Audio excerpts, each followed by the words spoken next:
I'm Daniel. So today we are going to talk about pie. So today we're going to talk about pi. Some people know it as 3.14 or 22/7. I'm not saying that's right or not, but yeah, pi is used to find out the circumference of a circle, usually. Well, yeah. So we did this Prezi on pi, and I guess we could do it now? Yeah. Okay. Do it. The History Before Pi by Daniel Cheng and Sophie. First 50 numbers of pi. Yeah. Okay. What is pi? The number pi is a mathematical constant, the ratio of a circle's circumference to its diameter, approximately equal to 3.141. Who discovered pi? The number pi was discovered by a math teacher named William Jones, who was born in 1675 and died in 1749. He invented it, or he discovered it in 1706. He didn't really discover it. It's just that's when he actually used the actual 3.14159265358 blah blah blah. Yeah. You don't have to read that. Seriously, you don't have to read that. I think that's the first 1,000 or 100. Yeah, I think it's the first 1,000. 1,000. Yeah, 1,000. You don't need to read that or memorize it. We didn't. What did people do before pi? What you're about to see in the next slide is some of the history behind the mathematical marking that helps us today find out the circumference of a circle. This marking is well known as pi.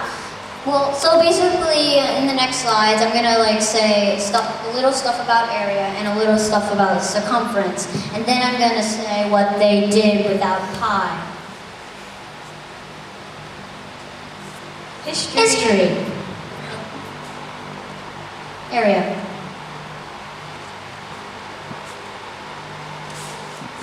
How do you use pi to find out area?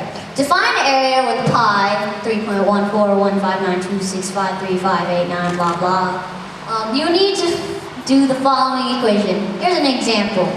So if you have a circle that has a radius of 5 centimeters, this is what you basically do. So you know that the area equals pi times the radius squared. Now, A equals pi, which is approximately 3.14, and times the radius, which is 5 centimeters, as we know. And we square that to get 25, so area equals 3.14 times 25. And so that will equal 78.5 centimeters squared. And the reason I got that was I multiplied 3.14 times 25 and to get 1,570. And I added that to 6,280 to get 78.50 or 78.5.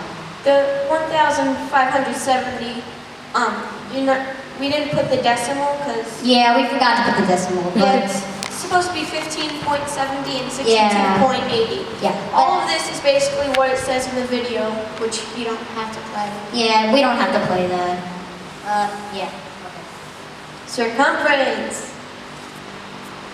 How do you use pi to get circumference? You get the circumference of a circle using pi. You do the following equation again. Here's an example. If the diameter of the circle is 10 centimeters, then the circumference would be equal to 3.14 times 10. But if the diameter is unknown, then it would simply be equal to 3.14 times d, or diameter. Yeah, it's basically a simple equation, not as complicated as the area one. What did they do? What did people do when there was no pi? The answer. What people did back then to find area was they got a circle, made the sides more rigid, and used the following equation. Here's another example of what might have happened. The equation. So I drew this diagram right here. It's basically a circle with a hexagon in it, or whatever, yeah. And so the area of the triangle equals 1/2 times 1 times 3 square rooted divided by 2, which equals 3 square rooted divided by 4. So, and the total area of all the triangles, or the area of the hexagon, would equal 6 times 3 square rooted divided by 4, which equals 2.598. And so, and then next you do 6 divided by 3 square rooted, which equals 3.464. So the area equals 2.598 and 3.464. I'm sorry, that might not make sense. Sorry, yeah, it might. If you had a shape with lots of sides, you get more precise answers. For example, the dodecagon has 12 sides, so your answer would be 3.000, and pi is greater than that, but 3.215 is greater than pi. So what we did here, what I did here with this diagram, so Archimedes, he was the person who he discovered pi, besides the other guy who didn't really discover pi, but so he was trying to figure out what pi actually was, the actual numbers. So he first got 3.464,102 with the hexagon, and then next he got 3.215390. And when Archimedes stopped with a shape with 96 sides, he got 3.142715, which was actually pretty close. But there was this guy this other guy, I'm not sure who he is, but he actually got really close. He had a shape with 5,760 sides, which did 3.141593. It's just the 3 that's wrong. It's supposed to be 2, but anyway. Okay. We have some videos. I have no idea why I did that. This first video is a guy.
This one, yeah. One's a little bit better than that one. Yeah, this one explains. Okay, let's talk about pi for a minute. You remember pi, right? The number of times bigger a circle's circumference is than its diameter. It's a little more than 3. We could call it 3.14, 3 and a 7, and be accurate enough for most applications. You could use 39 decimal places and be accurate enough for all applications. But pi's digits keep going forever, and they're random.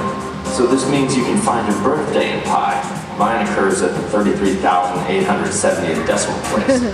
But what about something longer, like your phone number? My 7-digit phone number doesn't occur within the first million decimal digits. But because the digits are random and unending, I'm certain to find it if I look far enough. In fact, for this reason, you can find any number you look for somewhere in pi. Now let's switch to binary for a bit. Pi looks like this. The digits are just zeros and ones, but they're still random and unending. And this means that any given sequence of digits will turn up if you look far enough down the line. Computer files are just binary strings, so we could find your favorite MP3 somewhere in pi. We could find a picture of you, or a picture of what you'll look like in 10 years.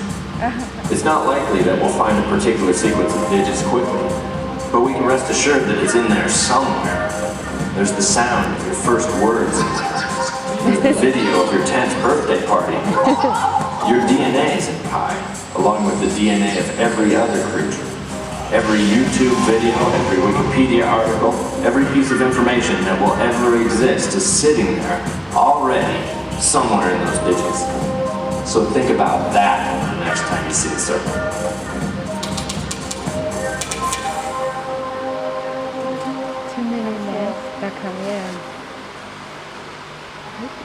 One more. Wait, that's one. Yep.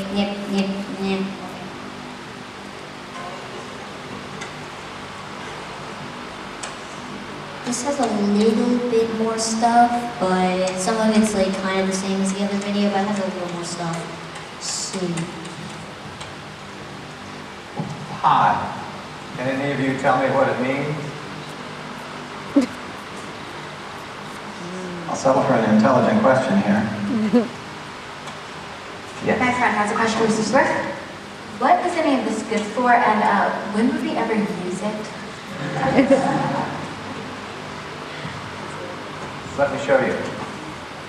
Pi, the ratio of the circumference of a circle to its diameter, and this is just the beginning. It keeps on going forever, without ever repeating, which means that contained within this string of decimals is every single other number.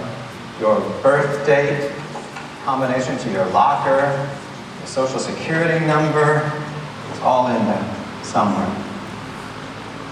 And if you convert these decimals into letters, you would have every word that ever existed in every possible combination. The first syllable you spoke as a baby, the name of your latest crush, your entire life story from beginning to end, everything we ever say or do, all of the world's infinite possibilities rest within this one simple circle. Now, what you do with that information, what it's good for, well, that would be up to you. Dramatic ending. Sounds by YouTube MP3. Even though it's YouTube videos, I just put sound, but Pictures from Google Images. Special thanks to Mr. DePippa, our anticipating algebra teacher, www.prezi.com. That long link in Google search. yeah. This project was made in Mr. DePippa's anticipating algebra class at Bryn Mawr College at the SIG summer camp of year 2014. And that's not it. That is not it. See you next summer, maybe. Thank you for watching our presentation.